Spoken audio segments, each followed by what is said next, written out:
Mm-hmm. Great. While cooking dinner one night earlier this year, I pulled a wooden spoon out of a drawer with a tip that was so worn down from overuse, it was hardly this big. I've had it, I thought. We are cleaning out the house, or I'm moving out. I still live in my childhood home with my dad and my brother Ian.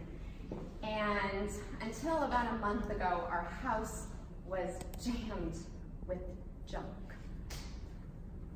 For example, kid-sized ski boots still leaned against the basement wall. Empty vases lined our kitchen shelves, in some places 3 deep. It was driving me crazy.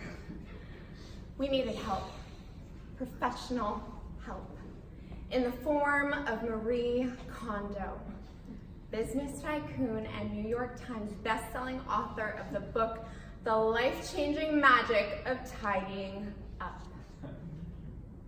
From thanking inanimate objects to folding clothes like origami, her process was a little out there.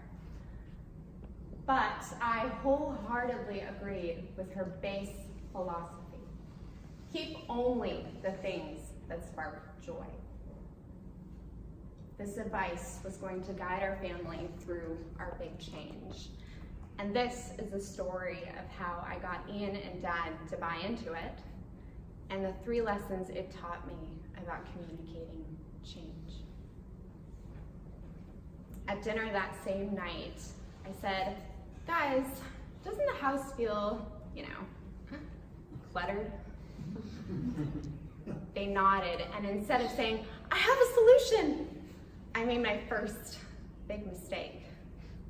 The next day, while they were out, I painstakingly took every single ingredient, appliance, and kitchen utensil out of the kitchen and laid it on the dining room floor for us to assess one by one. Lesson number 1, tell people what you're doing and when you're doing it. I caught my family completely by surprise, and I cut myself off from help. And most importantly, I excluded the people impacted by the change from the process. It also led to my second big mistake. As I was explaining Marie Kondoing to my family, I noticed that my brother was especially quiet. When I asked him why, he pointed to a set of china and said, that was Grandma's wedding china, And then he pointed to a set of bowls and said, just to be clear, you want to throw out bowls that I made. Lesson number 2, acknowledge the past. Ian has been cooking since he was 2. He almost won an international cooking competition in England. He cooks 10-dish meals for fun.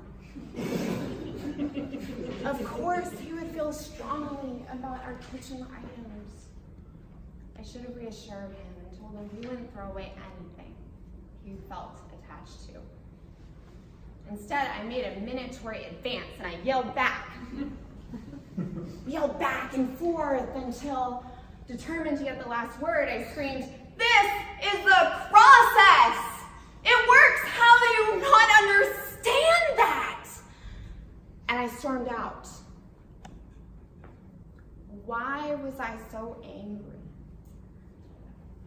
A year ago, I Marie Kondoed my room. I sold or donated 70% of my belongings. I repainted my room. I bought new furniture so that my room would look like my favorite place on earth, an evergreen forest. I built a space that I love. And aside from wanting the convenience of living with less stuff, What I really wanted was for Ian and Dad to feel the same joy that I felt when I entered my room. Lesson number 3, don't assume that what works well for you works well for everyone else. Ironically, this desire to share the joy was isolating me from people who made me happier than anything I owned. I thought I loved living with my family. And if it means that I have to live with a few extra rice bowls, then so be it.